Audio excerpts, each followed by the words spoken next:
بسم اللہ الرحمن الرحیم۔ روزانہ قرآن پاک کی یہ سورت پڑھو، یہ سورت پہاڑ کے ٹکڑے ٹکڑے کر دے، پانی کو روک دے، گناہوں کو مٹا دے، قضا نماز سب معاف کروا دے، وہ سورت یہ ہے۔ ناظرین کرام، اللہ تعالیٰ نے اس انسان سے محبت کا دعویٰ کیا۔ اللہ تعالیٰ اس انسان سے محبت کرتے ہیں جو روزانہ قرآن پاک کی ایک سورت پڑھ لیتا ہے، اس کے وارے نیارے ہو جاتے ہیں، مخلوق میں اس کا سکہ چلتا ہے، لوگ اس کی باتوں کو اہمیت دینے لگتے ہیں، اس کے ہاں میں ہاں اور نہ میں نہ سب کی نہ ہو جاتی ہے۔ ایسا شخص اس دنیا میں شہنشاہ ہوں جیسی زندگی گزارتا ہے اور آخرت میں بھی اس کا ٹھکانہ جنت ہے۔ یہ سورت چٹان کو ریزہ ریزہ کر دیتی ہے، پانی کو روک دیتی ہے، آگ کو بچا دیتی ہے، گناہوں کو مٹا دیتی ہے، جیسے وہ خطا کار تھا ہی نہیں۔ وہ جو اللہ رب العزت اور نبی کریم صلی اللہ علیہ وآلہ وسلم کا بتایا ہوا یہ ایک عمل کر لیتا ہے۔ اس ویڈیو میں جو آپ کو بتاؤں گا وہ کون سی سورت ہے جسے روزانہ پڑھنے سے اللہ سبحانہ وتعالیٰ اپنے اس بندے سے خوش ہو جائے گا۔ وہ کون سا عمل ہے جس کو کرنے سے انسان دنیا اور آخرت دونوں میں کامیاب و کامران ہو جائے گا، امیر و کبیر، غنی و دولت مند سے مالا مال ہو جاتا ہے۔ ناظرین کرام، یہ قرآن پاک میں نازل کی گئی ہر ایک سورت، بلکہ ہر ایک آیت، ہر ایک لفظ، ہر ایک حرف اللہ سبحانہ وتعالیٰ کی عظمت اور بزرگی کا اعلان کر رہا ہے۔ لیکن ایک ایسی مبارک سورت جو اللہ نے خاص غریبوں کو نوازنے کے لیے قرآن پاک میں نازل فرمائی، جو بھی ہر روز اس سورت کو پڑھنے کا اپنا معمول بنا لیتا ہے تو اللہ پاک اس کے تمام گناہوں کو معاف کر دیتے ہیں، اس کی جتنی بھی حاجتیں ہیں پوری ہو جاتی ہیں چند ہی دنوں میں، وہ امیر سے امیر تر ہو جاتا ہے، لوگ اس کے اوپر برستی بارش کو دیکھ کر حیران ہو جاتے ہیں۔ اس سورت مبارکہ کے بارے میں بتانے سے پہلے آپ کو ایک ایسا عمل بتاتے ہیں جس کی قرآن میں بار بار تاکید فرمائی گئی ہے۔ چنانچہ اللہ تبارک و تعالیٰ نے بار بار قرآن میں اپنے نبی پاک صلی اللہ علیہ وآلہ وسلم، آخر الزماں اور آپ کے صحابہ کی اولاد تمام مومنین کو جس عمل کو بار بار کرنے کی تاکید فرمائی ہے وہ اللہ تعالیٰ کا شکر ادا کرنا ہے۔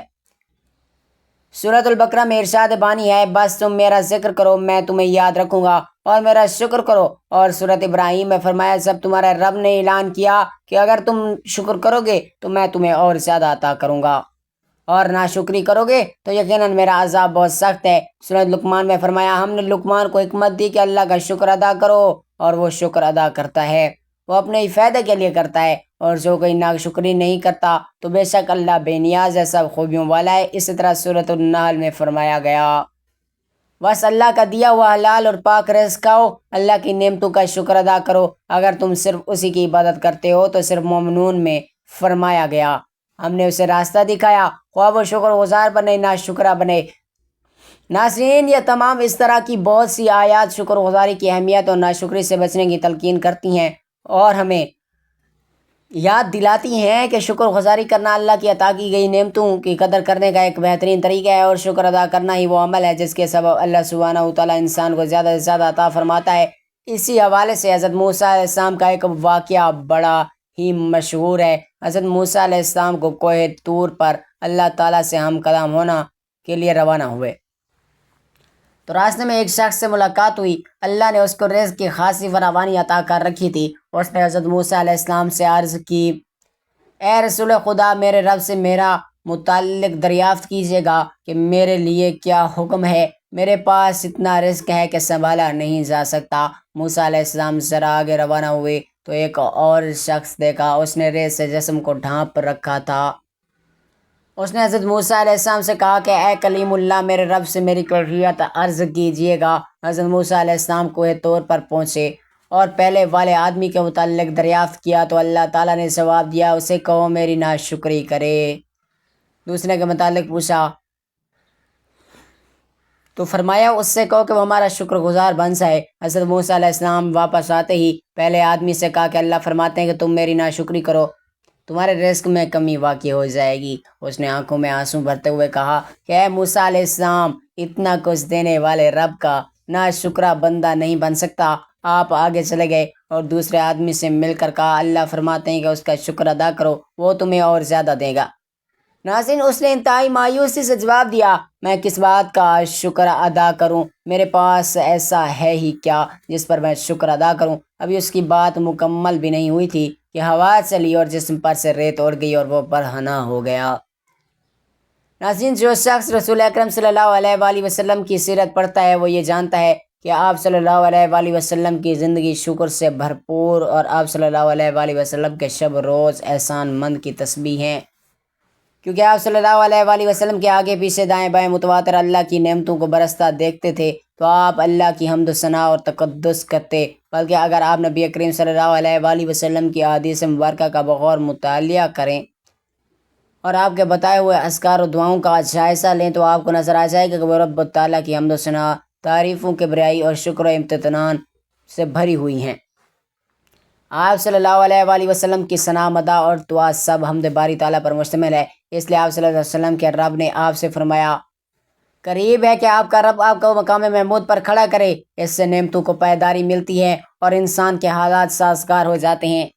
نبی کریم صلی اللہ علیہ وآلہ وسلم نے ایک شخص کو دیکھا جس نے بوسیدہ کپڑے پہن رکھے تھے۔ آپ صلی اللہ علیہ وآلہ وسلم نے پوچھا کیا تیرے پاس مال ہے؟ اس نے کہا ہاں۔ آپ صلی اللہ علیہ وسلم نے فرمایا جب اللہ تعالیٰ نے تجھے مال دیا تو پھر اس کی نعمت اور کرم کا اثر بھی تجھ پر دکھائی دینا چاہیے، اور آپ صلی اللہ علیہ وآلہ وسلم نے فرمایا بلا شبہ اللہ عز و جل پسند کرتا ہے کہ وہ اپنی نعمت کا اثر اپنے بندے پر دیکھیں۔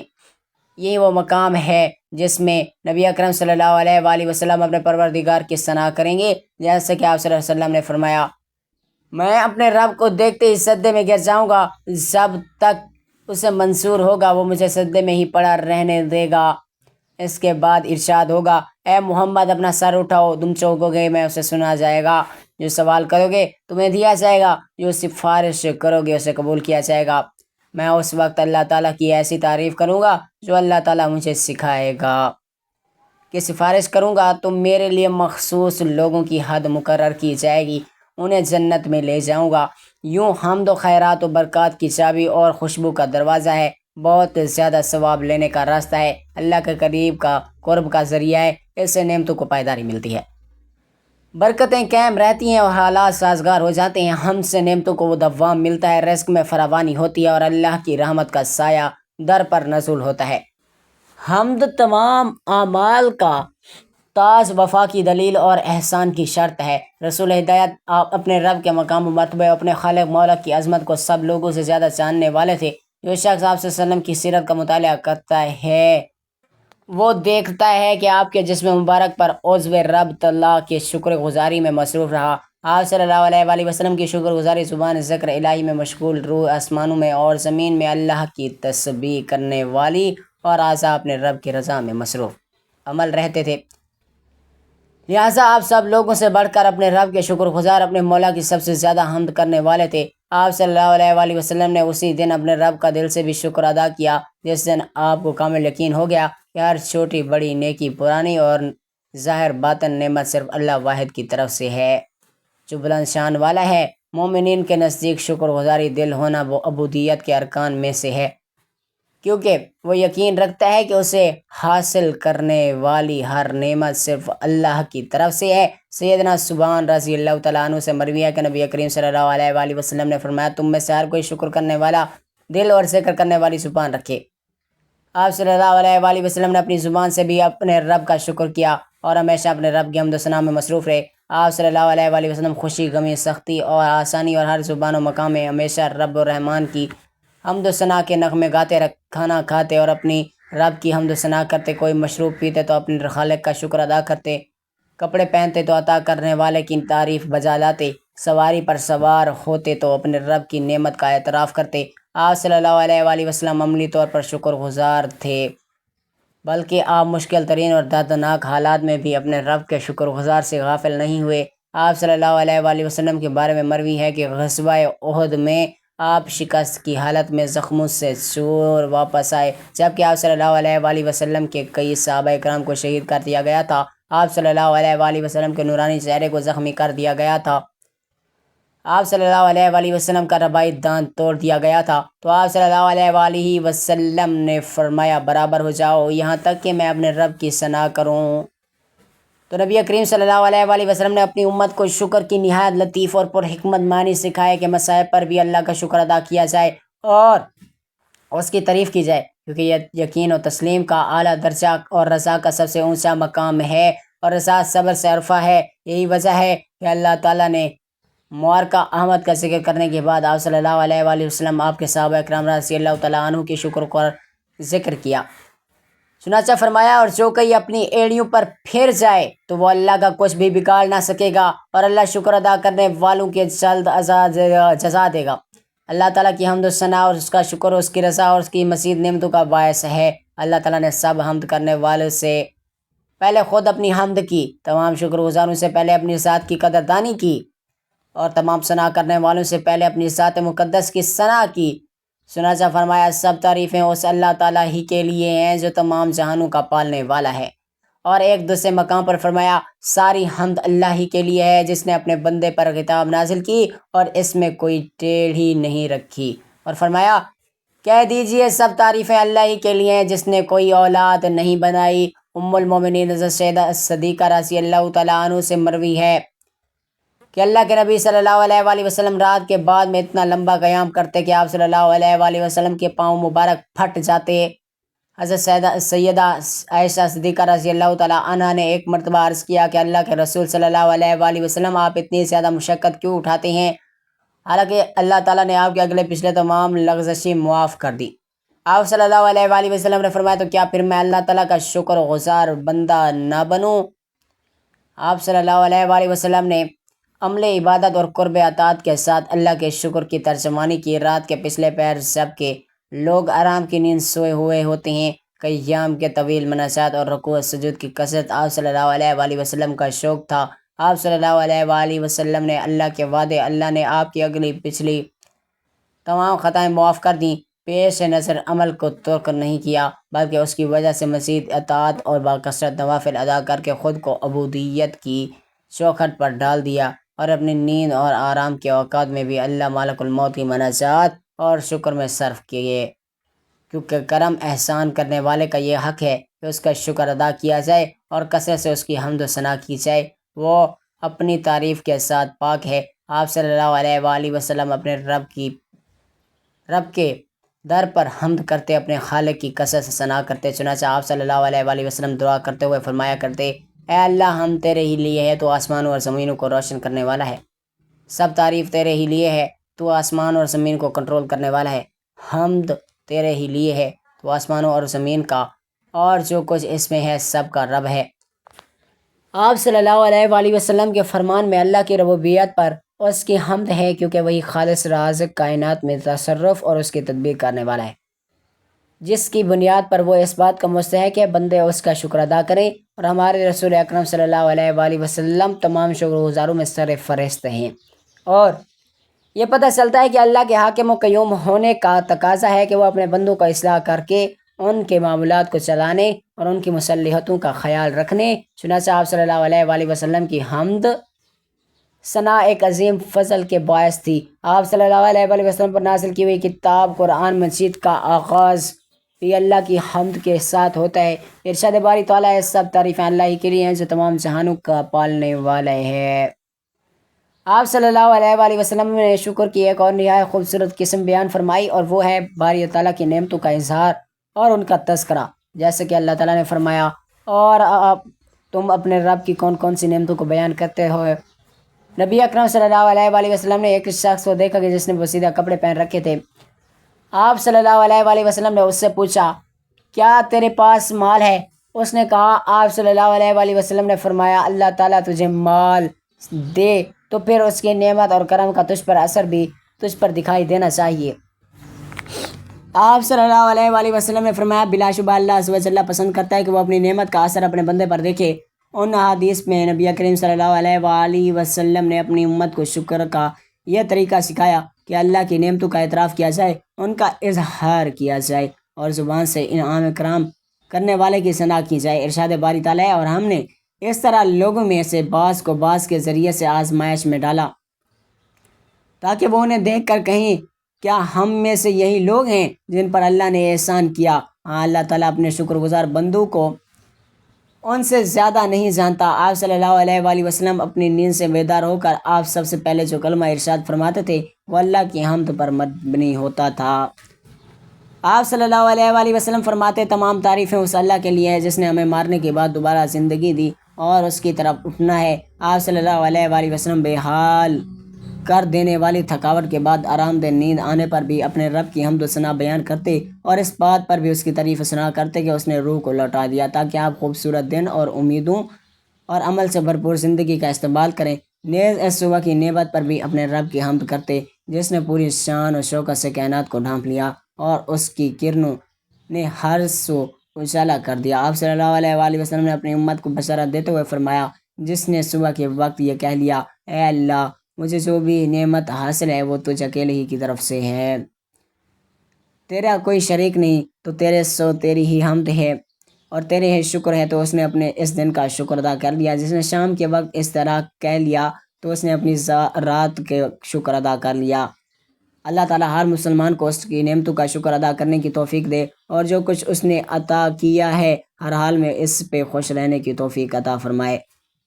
محترم ناظرین، پورے کا پورا قرآن العظیم شاہکار ہے، اس کا ایک ایک حرف بنی نوع انسان کے لیے بیش بہا خزانہ ہے۔ قرآن پاک کی ہر ایک صورت بیش بہا اور قیمتی موتی ہے، ہر ایک صورت بیش بہا زیور کی مانند ہے، جبکہ قرآن صندوق کی طرح ہے جس کے اندر طرح طرح کے قیمتی جواہرات اور زیورات پڑے ہوئے ہیں۔ ان قیمتی جواہرات سے وہ بھی لوگ مستفید ہوتے ہیں جو ہر روز قرآن شریف کو کھولتے ہیں اور اس کی تلاوت کا شرف حاصل کرتے ہیں۔ ناظرین محترم، قرآن پاک کی ایک ایسی صورت جسے روزانہ پڑھنے والا کبھی مایوس اور کبھی نامراد نہیں ہوتا۔ دنیا جہان کی دولتیں اس ایسے انسان پر عاشق ہو جاتی ہیں جو روز یہ صورت مبارک پڑھتا ہے، یا ایسے انسان کا کوئی کام رکاوٹ اور بندش کا شکار نہیں ہوتا۔ ایسا انسان کو کبھی مال و دولت کی کمی نہیں ہوتی جو ہر روز نماز کے بعد کی صورت مبارکہ پڑھتا ہے۔ اور جان لیجیے کہ وہ عظیم الشان سورہ مبارکہ سورۃ الفلق ہے۔ کتنا ہی بڑا اور دشوار کام ہو، کتنی ہی بڑی رکاوٹ ہو، کتنے ہی حالات خراب ہوں، کتنی ہی بندشیں ہوں جو آپ کی زندگی کو تباہ و برباد کر چکی ہوں، اللہ کی قدرت سے، اللہ کی عطا سے، اللہ کی نعمت سے، اللہ کی رحمت اور نوازشوں سے کبھی نا امید اور مایوس مت ہونا۔ روزانہ سورۃ فلق کو ہر نماز کے بعد 7 مرتبہ اس طریقے سے پڑھنا کہ ہم سب سے پہلے نماز ادا کر لیں، اس کے بعد ایک بار آیت الکرسی پڑھنی ہے، آیت الکرسی پڑھنے کے بعد درود پاک پڑھ لیں، درود پاک صلی اللہ علیہ وآلہ وسلم صلی اللہ علیہ محمد پڑھ لیں، یا درود ابراہیمی پڑھ لیں۔ درود ابراہیمی کی فضیلت زیادہ ہے، اس لیے ثواب کے طور پر ایک مرتبہ میرے ساتھ بھی پڑھ لیں۔ اللہم صلی علی محمد وعلی آل محمد کما صلیت علی ابراہیم وعلی آل ابراہیم انک حمید مجید، اللہم بارک علی محمد وعلی آل محمد کما بارکت علی ابراہیم وعلی آل ابراہیم انک حمید مجید۔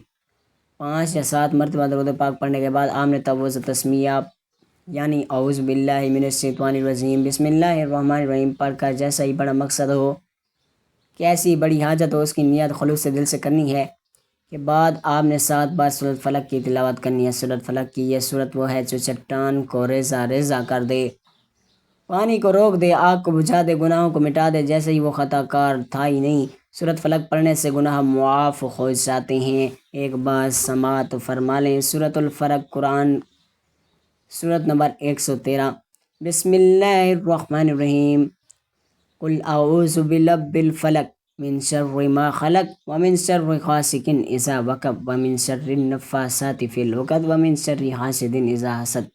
ترجمہ کہو، میں پناہ مانگتا ہوں فلق کے رب کی ہر اس چیز کے شر سے جو اس نے پیدا کیا، اور اس اندھیری رات کے شر سے جب وہ چھا جائے، اور گرہ میں پھونکنے والے جادوگرنیوں کے شر سے جب وہ حسد کرنے والے کے شر سے جب وہ حسد کرے۔ اس کے بعد پھر سے درود پاک اتنی ہی تعداد میں پڑھ لینا جتنی تعداد میں عمل سے پہلے پڑھا تھا۔ یہ عمل ہونے کے بعد جب آپ حضور اپنے دونوں ہاتھ بلند کر کے اپنے دل کی تمام حسرتیں اس کے آگے کھول کر بچھا دیں گے۔ بے شک اللہ سبحانہ تعالیٰ ہم سب سے زیادہ بھی ہماری حاجات کو جانتا ہے، لیکن دعا کرنا بھی ہے، سنت ہے، اللہ کی رضا بھی ہے۔ کہتے ہیں کہ اللہ دعا کی توفیق انہی لوگوں کو بخشتا ہے جنہیں وہ ان کی منہ مانگی مراد عطا فرمانا چاہتا ہے، ورنہ ہر کسی کو اللہ اپنے سامنے ہاتھ اٹھانے کی توفیق بھی نہیں دیتا۔ لہٰذا نہایت خوش ہوں اور خضوع کے ساتھ اللہ کی بارگاہ میں دعا کرنی ہے۔ دعا اور التجا کرنے کا اپنا معمول بنا لیجئے، کبھی کسی کے سامنے ہاتھ نہیں پھیلانا پڑے گا۔ ناظرین، اللہ سے دعا ہے کہ